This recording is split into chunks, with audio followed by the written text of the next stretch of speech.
그 어린이를 양육하는 부모님은 당연히 효도 받아야 할 뿐입니다. 부모는 사랑하는 부부로 맺어졌습니다. 그리고 그 부모를 통해서 한 피 받은 형제 자매에 대해서 말씀해 주셨습니다. 오늘은 그들이 모여서 만들어낸 가정에 대하여 말씀해 주십니다. 하나님께서 천지를 창조하시고 아담에게 생육하고 번성하며 다스리는 책임과 권리를 주셨습니다. 생육하고 번성하고 다스리고 그런 책임과 권리를 주셨어요. 그러면 생육하고 번성하고 다스리려면 어떻게 하는 거냐? 그런 책임과 권리를 주셨는데 그거 어떻게 하는 거냐? 그 방법이 바로 가정이요. 가정을 주셔서 그 일을 수행해라. 가정은 생육하고 번성하고 다스리는 목적을 가지고 태동한 거예요. 그러면서 사회의 또 국가의 가장 최소 단위가 되어졌어요. 따라서 건전한 사회, 건전한 국가는 가정을 통해서 이루어지는 거예요. 그런 점에서 결혼을 기피하거나 동성애는 문제가 있는 거예요. 특히 동성혼, 여자끼리 결혼하고 남자끼리 결혼해서 동성혼을 즐김으로써 생육과 번성에 문제를 일으키는데, 생육과 번성의 문제만이 아니라 자기만의 쾌락이냐 인류의 존속이냐 그런 문제가 되어집니다. 건전한 사회와 국가를 건설하기 위해서는 동성애 문제가 있죠. 그러면 건전한 사회와 국가를 건설하기 위해서는 어떻게 해야 되느냐? 명품 가정을 만들어야죠. 시끌러면 동성들끼리 가정 만들지 말고 명품 가정을 만들어야죠. 리차드 포스트라고 하는 사람은 그의 책에서 이렇게 이야기합니다. 인간들이 가질 수 있는 최대의 관심은 돈, 섹스, 권력이다. 이렇게 말을 해요. 그러나 하나님은요, 그런 개인에게 이야기하지 않고 개인 아담에게 이야기하는 것보다 하와와 연합한 가정에 더 큰 관심을 가졌죠. 그래서 명품 가정을 만드는 거예요. 동성끼리 이루어진 가정은 명품 가정이 못 되는 거죠. 그렇다면 명품 가정이란 어떤 가정일까?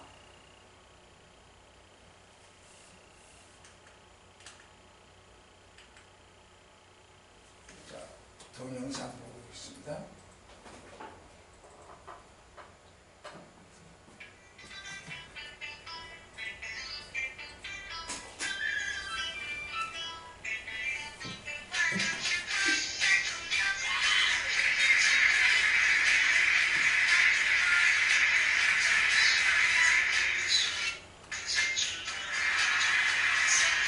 주야,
첫 부분이 보면 그 가족들이 빙 둘러앉아서 박수하는 모습이 나와요.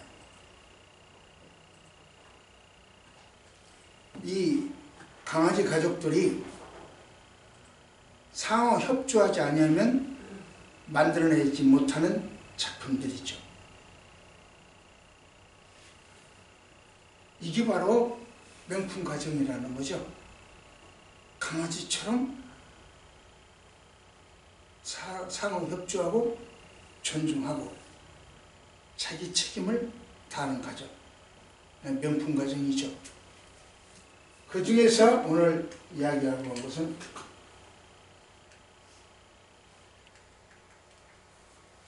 성령 충만한 가정입니다.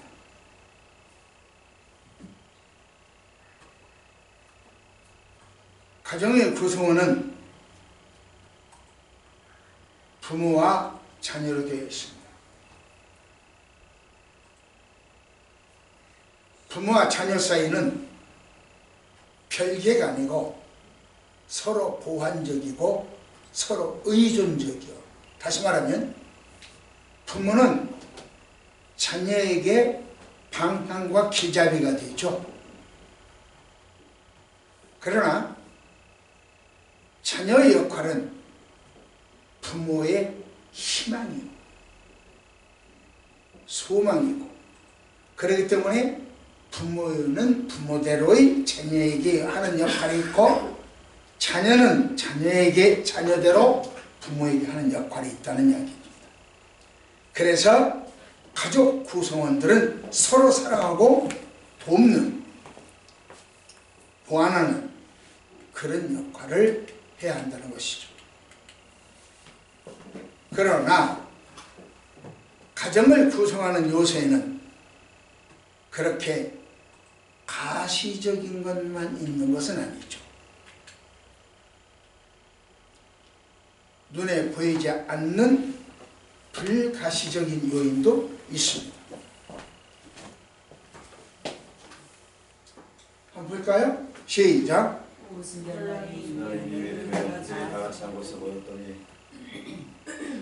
이 말씀은요, 우리가 너머로 잘 아는 그 오순절 성령 강림 사건의 이야기입니다. 이 성령 강림 역사는 우리 가정을 이렇게 하나로 결속시키고 초대교회를 탄생시키고 초대교회가 확장하는 원동력이 되었어요. 그리고 그 성령의 역사는 오늘날까지도 계속 이어지고 있어요. 이처럼 성령 강림은 큰 의미가 있죠. 그러므로 이 성령 강림을 체험하는 것은 엄청난 복이 아닐 수 없어요. 그러면 성령 강림은 어떤 경우에 임하느냐? 성령은 어떤 경우에 강림하느냐?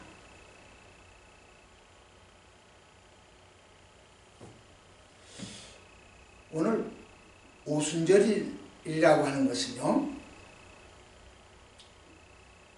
애굽에서 광야를 거쳐 가나안 땅에 들어온 이스라엘 백성들이 농사를 지어서 수확한 첫 번 수확을 기념하는 절기가 오순절이에요. 따라서 이스라엘 백성들에는 이제 지금까지는 농사 짓는 데까지 했고 지금부터는 수확을 거두니까 가나안에서 이걸 먹고 살면 되겠다. 그것이 이루어진 땅부터 저기가 없었어요.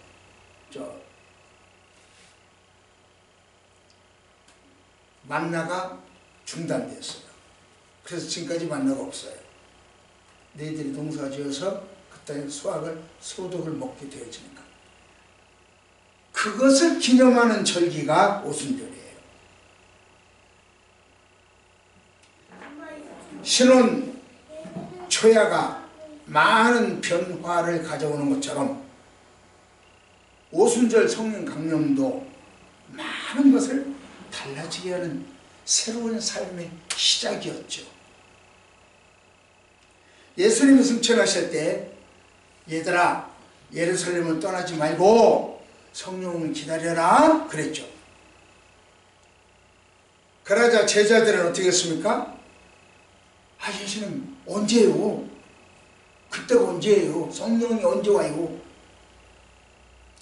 이 질문은 한 번이 아니요. 한 사람이 아니요. 이 사람이 물었고 이 사람이 물었고 이 사람이 물었고 어제 물었고 오늘 물었고 한 번이 아니요. 지속적으로 계속 집요하게 물었어요. 예수님의 대답은 간단했습니다. 몰라. 나도 몰라. 즉답을 피하셨죠. 그러면서 말씀하시기를 성령을 기다려라 이렇게 말씀하십니다. 제자들 입장에서는요. 예수님 보지도 못하고 듣지도 못한 성령 도대체 뭐요? 어떻게 생겼어요? 언제 오는 거요? 아무것도 모르는 상태에서 막연하게 기다려야 됐어요. 그게 50일 오순절 50일이 되도록 기다리기만 했었어요. 오직 그동안 기도밖에 한 일이 없었어요. 바로 그때 성령이 강림하시죠. 이걸 볼 때 뭘 할 수 있냐? 기다려라. 성령 줄게. 주님의 말씀을 믿고 기다리며 기도하는 곳에 성령이 임하셨어요. 성령이 어디에 임했다고요? 주님의 말씀을 믿고 기다리며 기도하는 곳, 그곳에 성령이 임했어요. 따라서 하나님의 말씀을 믿고 기도하는 우리 초원교회가 바로 성령 강림할 수 있는 적재적소예요. 말씀을 믿고 기다리고 기도하는 장소. 말씀 봅시다. 시작.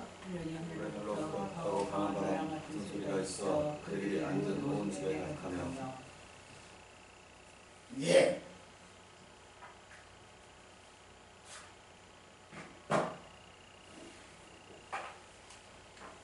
마치 시작. 마치 술의 혈처럼 갈라지는 것들이 그에게 보여 각 사람 위에 하나씩 임하였더니.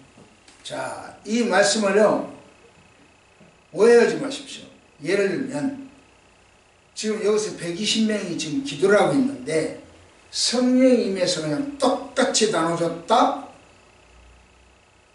이렇게 이해를 하면 곤란해요.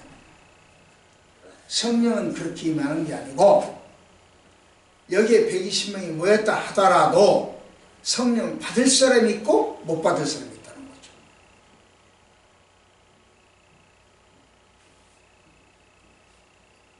바울이 보십시오. 다메섹 도상에 있을 때 성령 체험한 사람도 있지만 체험을 못한 사람도 있어요. 다니엘이 환상을 볼 때도 주변 사람들은 못 봤어요. 다니엘만 봤어요. 성령 받는 사람이 있고 못 받는 사람이 있고 이 자리에 있다고 다 성령 받는 게 아니라는 거죠. 다른 말로 바꿀까요? 오늘 똑같이 설교를 하지만 똑같이 말씀을 듣지만 은혜 받는 사람이 있고 못 받는 사람이 있는 거 똑같은 거. 어떤 사람은 이런 방향으로 이해하고 어떤 사람은 이런 방향으로 이해하고 똑같은 거.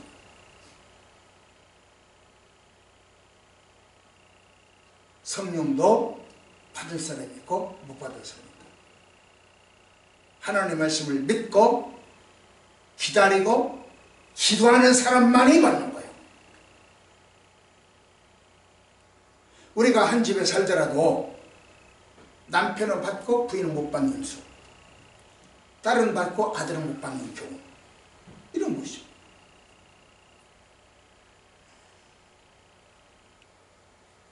그런데 남편이 성령 받았는지 아내가 성령 받았는지 딸이 받았는지 며느리가 받았는지 어떻게 하냐. 교회에서 김 집사가 성령 받았는지 이자 집사가 받았는지 그걸 어떻게 알아요? 흔히 말하기를 그것은 개인적 신앙이기 때문에 잘 모르는 거야 이렇게 말을 합니다. 과연 그럴까요? 저 사람이 성령 받았는지 안 받았는지 과연 모를까요? 남편이 성령 받았는지 부인이 성령 받았는지 안 받았는지 과연 모를까요? 그건 개인 신앙이라 모른다고요? 한번 봅시다. 그럴까요? 시작. 그들이 다 성령의 충만함을 받고 성령이 말하시니 따라 다른 언어로 말하기 시작하니라. 예, 이것이 성령 받았는지 못 받았는지 판결하는 기준이요. 다시 한번 4절 읽습니다. 시작. 그들이 다 성령의 충만함을 받고 성령이 말하시니 따라 다른 언어로 말하기 시작하니라. 성령 충만하면 성령이 말하게 하심을 따라서 말을 한대요.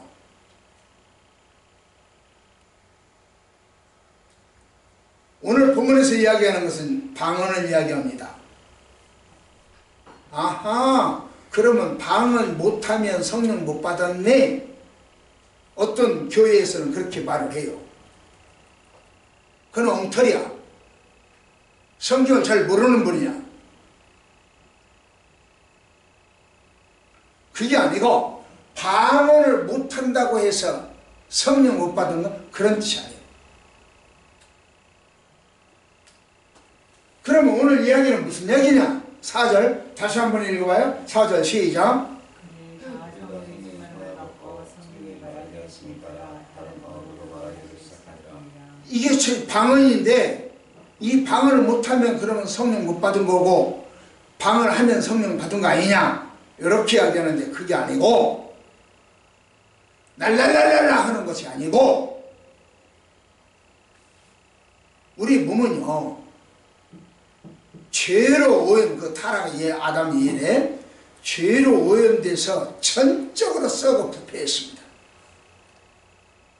썩어 부패한 것 속에서 나오는 것은 역시 썩어 부패한 거예요. 오물이 가득한 사람은 오물만 나오는 거 아니요? 이 컵에 물이 있으면 물이 나고 콜라가 있으면 콜라가 나는 거 아니요? 마찬가지. 우리 몸은 썩었어요. 그러나 내 안에 뭐가 있느냐에 따라서 나오는 것이 달라지잖아요. 그릇은 어떻다 하더라도 나오는 것이 달라지잖아요. 그 속에 있는 것이 달라지잖아요. 마찬가지예요. 우리 육체는 썩어 부패했지만 성령 받으면 그 속에서 성령의 이야기가 나온다는 거죠. 그러면 성령 이야기가 뭐냐? 여기서 랄랄랄랄라 그것이 아니고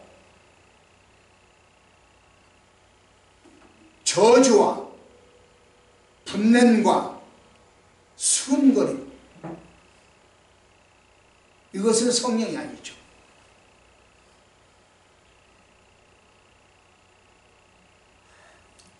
자기가 보혜사다, 이긴 자다, 약속의 목자다, 이건 성령이 하는 이야기가 아니죠. 망령되고 허탄한 말을 하지 않아요.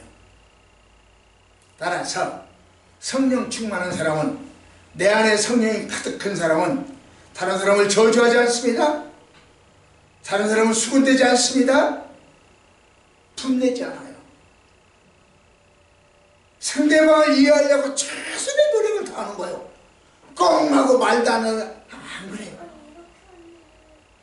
성령 받았냐 못 받았냐 그 사람 말하는 것 보면 안다니까요. 성령 충만하냐 안 하냐 그 사람 말하는 것 보면 안다니까요.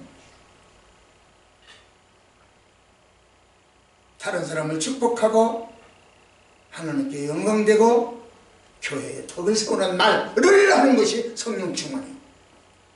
그런 사람을 보면 아하, 저 사람은 성령 충만하구나. 구분이 되어야죠. 그러니까 한 교회에서 누가 성령 받았나 못 받았나 그건 그 사람 말하는 것 보면 알아요. 한 집에서 누가 성령 충만한가 그 사람 말하는 것 보면 알아요. 따라서 우리가 가정과 교회와 직장에서 사용하는 말이 천국 언어로 가득하면 그 사람이 성령 충만한 거고 그 가정이 성령 충만한 거고 그 교회가 성령 충만한 거고 그 사회가 성령 충만한 거고 우리의 삶의 현장이 성령 충만하기를 축복합니다. 그래서 성령으로 충만한 명품 가정을 이루시기를 축복합니다. 두 번째, 기적을 창출하는 가정이 명품 가정이에요.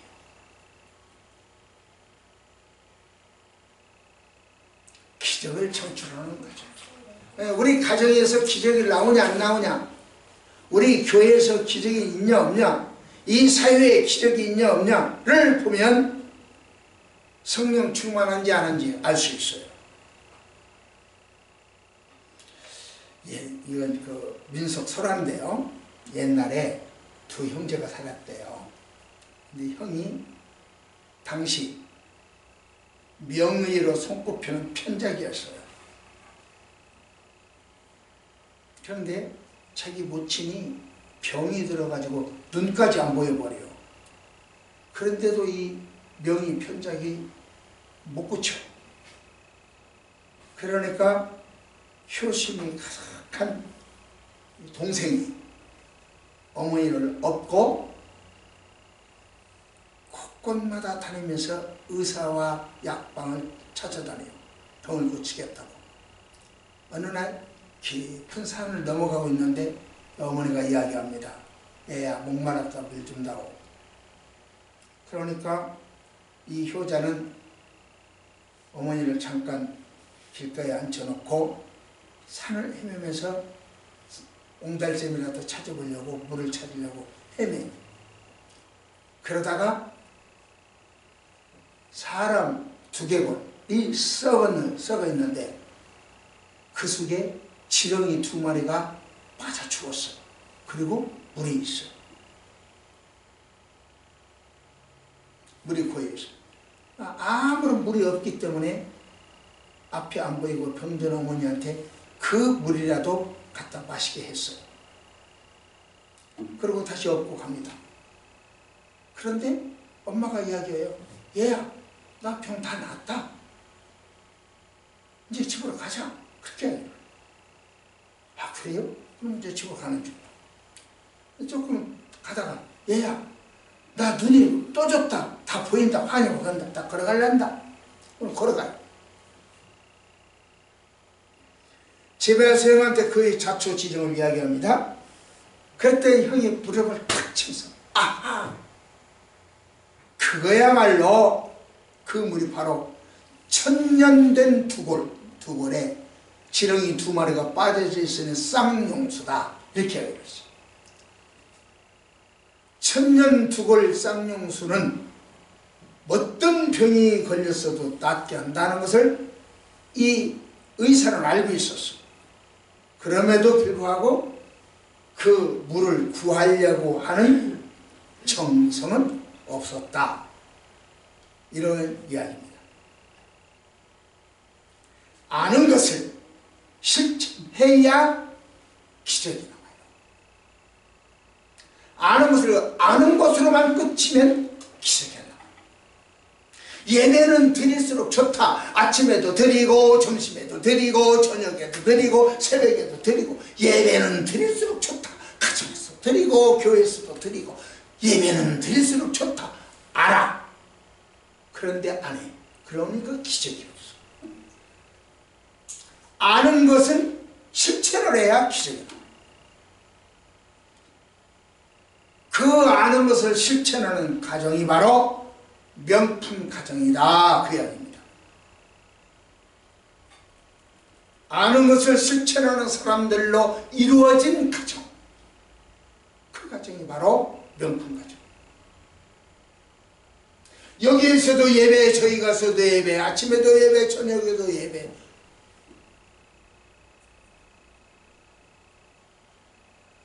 먹을 때마다 우리가 감사하듯이 시간 날 때마다 예배하고 경배하면 그 가정이 명품 가정이다. 기적을 창출하는 가정이다. 엘리사 시대에 가난한 신학생이 빚을 잔뜩 남겨놓고 죽어버렸죠. 채권자가 와서 너희 아들 데려간다, 그렇게 이야기합니다. 그러니까 이 과부된 여인은 엘리사한테 쫓아가서 이 일을 어쩌면 좋습니까 하고 상의를 하죠. 그러니까 엘리사가 이야기합니다. 네 집에 뭐가 있냐? 그랬더니 기름 이만큼 있어요. 기름 이만큼밖에 없습니다. 그래? 그러면 동네방네 돌아다니면서 빈 그릇을 빌려와라. 많이 빌려와라. 그래서 그 그릇을 빌려다가 그 그릇 속에다가 너희가 남아있는 이 기름을 계속 쏟아 부어라. 계속 찰 것이다. 말도 안 되는 황당한 이야기를 합니다. 그 말을 믿고, 황당한 그 이야기를 믿고 새 모자가 그릇 이 집 저 집 다니면서 그릇을 빌려왔죠. 그 지난 시간에 이야기한 겁니다. 그리고 그 빈 그릇을 기름이 채워졌죠. 말씀을 믿고 힘을 합하여 실천할 때 바로 기적이 이루어졌습니다. 사마야상 25장에 보면 나발이라고 하는 사람이 나옵니다. 그는 욕심이 많고 은혜도 모르고 배은망덕하죠. 다른 사람이 호의에 감사할 줄도 모르는, 사람을 무시하는 그런 사람이 있죠. 그러다가 죽임을 당한, 죽을 위기에 처했었어요. 그러나 그런 아내에게도, 저 남편에게도 아내는 또 쓸만한 사람이 나왔어요. 그래서 그의 아내 때문에 그 가족이 구원을 받습니다. 기적을 창출하는 아내였죠. 이처럼 우리 가족들이 힘을 모으면, 말씀을 실천하면, 이웃과 함께 나누고 살 때에 기적을 일으킬 수 있다는 이야기죠. 아까 강아지 움직이는 거 봤죠? 뺑 둘러앉아서 그들도 그 음악에 맞춰서 박수치고 노래합니다. 거기서 잘려서 못 빼는데. 그리고 그 여러 가지 묘기를 보여주죠. 그런 기적은 가족의 협동이에요. 명품 가정. 속으로 그건 훈련 과정이 그래. 훈련을 통해서 협동이에요. 그러니까 하나님 이렇게 말씀하십니다. 시작.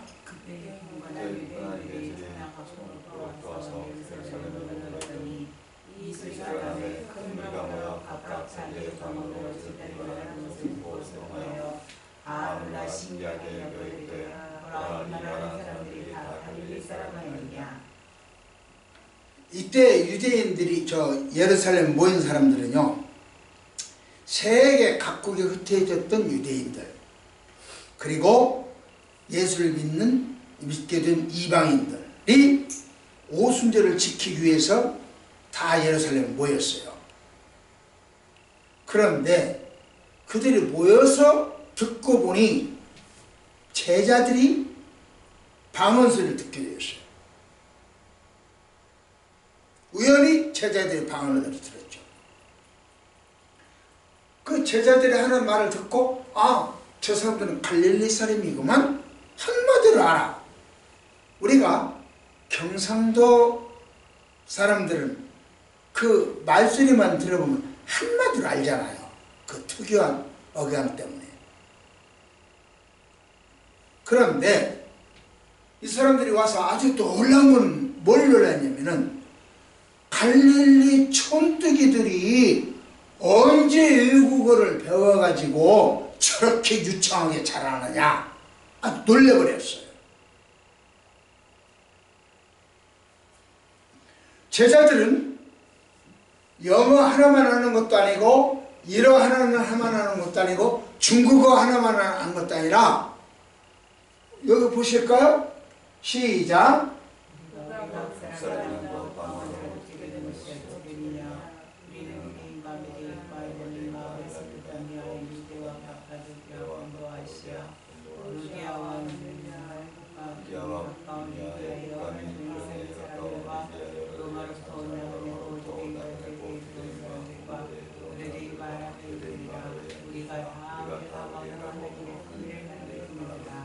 이렇게 16개국 이상의 사람들이 모였는데 언어가 다 다른데 제자들 그 이야기를 당한다는 거죠. 영어도 하고 일어도 하고 불어도 하고 중국어도 하고 당한다는 거죠. 갈릴리 촌뜨기들이 어떻게 저렇게 잘하냐. 와, 놀랍다. 지금 그 이야기요. 사실 여기 문제가 지금 제가 한국어로 말을 하고 있잖아요. 근데 어떤 사람은 영어로 듣고 어떤 사람은 일어로 듣고 어떤 사람은 중국어로 들었다. 그런 이야기. 그렇게 말할 수 있잖아요. 말하는 사람은 한국어 하나, 갈릴리 말 하나로 하는데 듣는 사람은 각각 자기 나라 말로 듣는다. 그랬는지 바꿨어요. 베드로는 영어로, 마태는 중국어로, 요한은 일어로 이렇게 따로따로 이야기를 했는지 그것은 사람들마다 약간의 차이가 있습니다. 이야기하는 차이가 있습니다. 좌우간 어떤 것이 더 그 당시의 진실이었었고 사실이었느냐 하는 것은 모르겠는데 문제는 제자들이 하는 말을 각각 자기 나라 말로 들려진다는 거죠. 그게 기적이죠. 아주 놀랐어요. 성령 충만하면 다른 사람을 놀라킨다니까요. 놀랍게 해줘요. 제자들이 평소에 저들과 이야기를 했겠죠. 담을 쌓고 사는 건 아니니까. 그럼에도 불구하고 그때는 놀랍게 못했어요. 그런데 성령 충만하니까 오순절 성령을 받고 나니까 저들을 놀랍게 했어요. 이처럼 성령 충만한 가정에서 나오는 소리는 이웃을 놀라게 해요.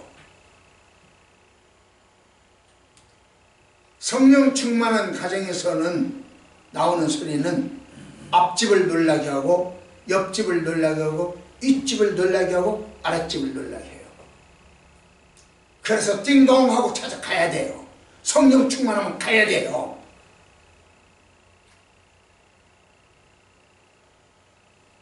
앞집도 가고 윗집도 가고 뒷집도 가고 아랫집도 가고 가야 돼요. 성령 충만하면 가서 만나야 되고 전해야 돼요. 가서 만나 이야기하다 보면 그들이 놀란다니까요.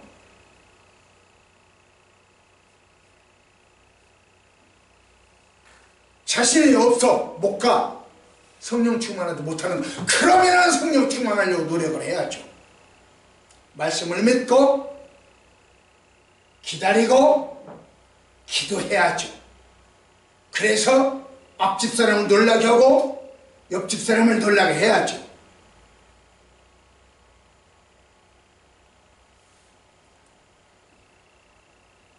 오순절에 모인 사람들은 사도들의 방언에 놀라면서 하나님의 큰 일이라고 했습니다. 그렇죠. 하나님의 큰 일을 일으키는 사람들이 명품 가정이다. 성령 충만한 사람이다. 이렇게 말할 수 있습니다. 마지막 세 번째 볼까요? 시작. 명품 가정이 뭐 누구냐? 주목받는 가정입니다.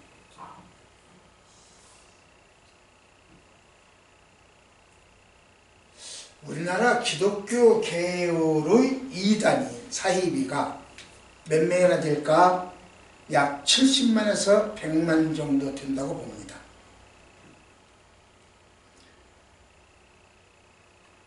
신천지가 30만, 하나님의 교회가 30만, 통일교가 2만, 통일교는 해외에는 300만쯤 돼요. 우리나라에서는 2만 정도가 안 되죠. 그리고 나머지 여러 개 합쳐서 한 100만 정도 된다. 이렇게 이야기를 합니다. 통계를. 그러면 한국에 왜 이렇게 이단 사이비가 많을까? 흔히들 이야기합니다. 우리나라는 민족 정서가 샤머니즘적이 되어가지고 모든 걸 다 받아들이기 때문에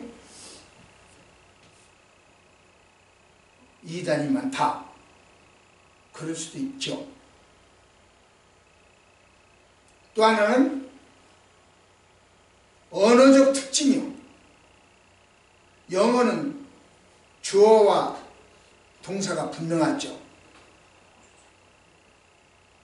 그런데 우리는 주어와 동사가 있지만 없어도 이야기가 되어버려요. 우리나라 말은. 그러니까 자기 멋대로 해석을 해버리죠. 영어는 스펠링 자체에서 문장 의미, 어간을 알 수 있어요. 기원을 알 수 있어요. 그래서 무슨 말인가가 규정이 딱딱 나와. 그러나 한국어는 생략이 자유롭고 번역에서 어근 의미를 명확히 찾아내기가 쉽지가 않아요. 그렇기 때문에 자의적, 자기 멋대로 해석하게 되고 아전인수의 이단이 많이 생긴다. 이렇게 말합니다.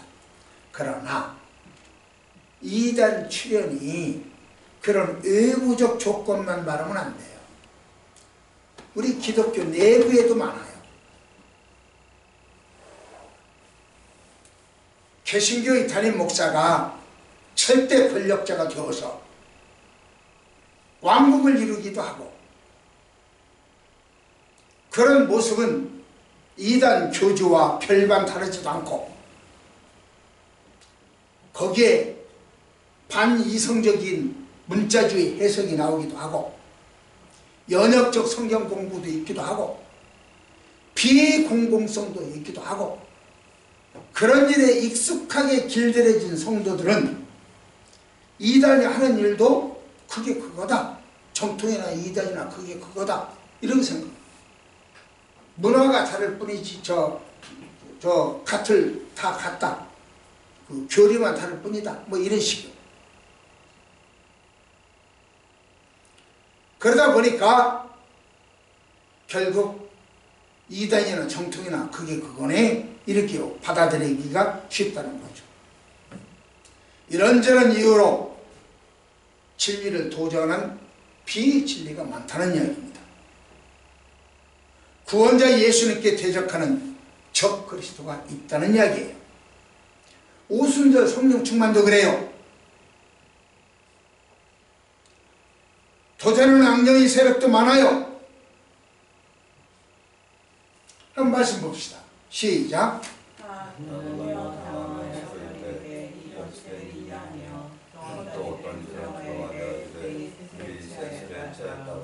세술에 취했다. 이 말이 보통 말이 아니에요. 무슨 말이냐고 하면은 최고로 고급 포도 5단계를 나눠요.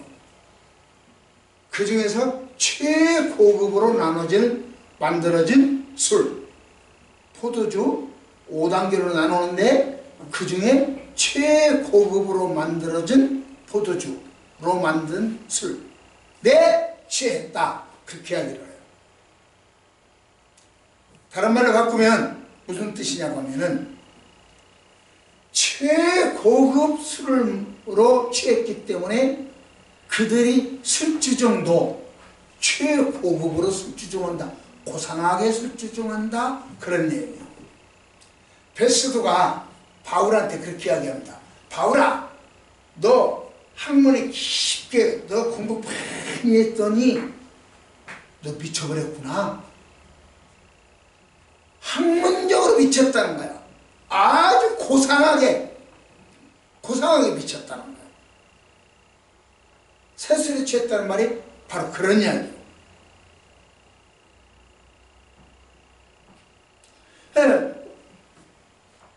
저 바울이 고상한 학문에 미쳐버렸듯이 오순절 120명 다락방에 모였던 그 사람들은 성령이란 포도주, 새 포도주에 취했다. 그들은 성령이라 모르니까 그렇게 이야기해요. 아무튼지 오순절 성령 강림으로 성령이 충만했던 120명 제자들은 당시 세계 만방에서 모여든 사람들에게 주목거리가 됐어요. 다 그들을 쳐다보게 됐어요. 무슨 말이냐? 성령 충만한 교회는 세계의 주목이 된다는 거죠.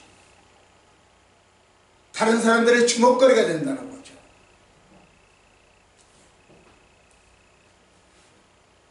지난주에 청주에서 어느 목사님이 찾아오셨어요. 전화를 하고 찾아왔어요. 초원교회처럼 작은 교회에서 어떻게 네팔에다가 학교를 세우고 어떻게 해외 선교사를 돕고 신이중동의 사역을 하느냐, 비결이 뭐냐, 그것 좀 배우자 왔어요. 무슨 이야기입니까? 성령 충만한 교회는 다른 사람의 이목이 집중된다고요. 다른 사람들이 쳐다본다고요.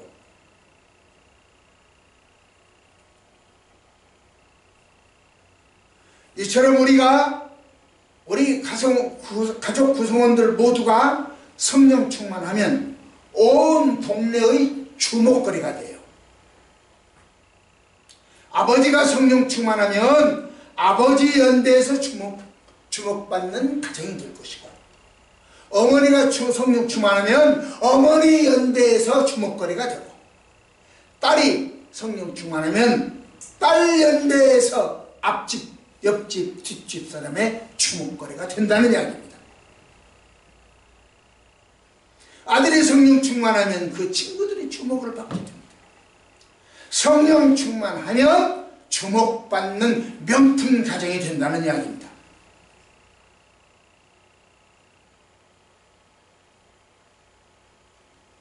그래서 성령 충만해야 되는 거예요. 말씀을 맺습니다.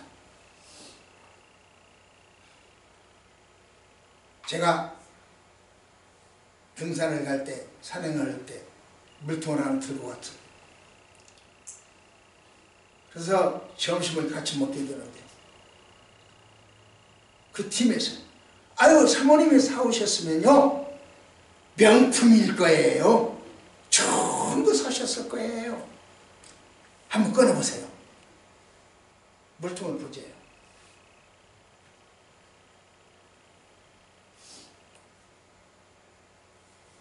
명품은 눈길을 모아줘요. 눈길 모아줘요. 시선을 끌어요. 명품은 높이 평가돼요. 명품은 대접받아요.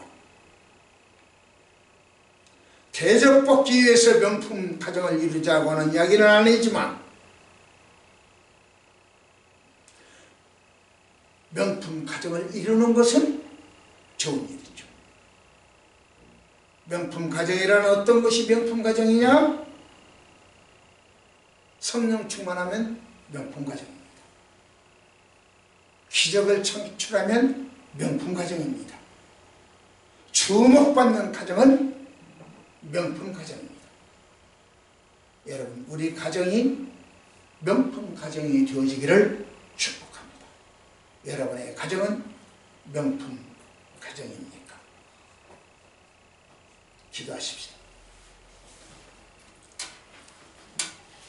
주신 말씀대로 성령 충만하고 기적을 창출하고 세인들의 이목을 집중받는 시선이 집중되어지는 명품 가정을 이루기를 소망하는 우리 식구들 위에 하나님께서 우리가 알지 못하는 크고 비밀한 일들을 보여주시옵소서. 예수님 이름으로 간절히 기도드립니다. 아멘.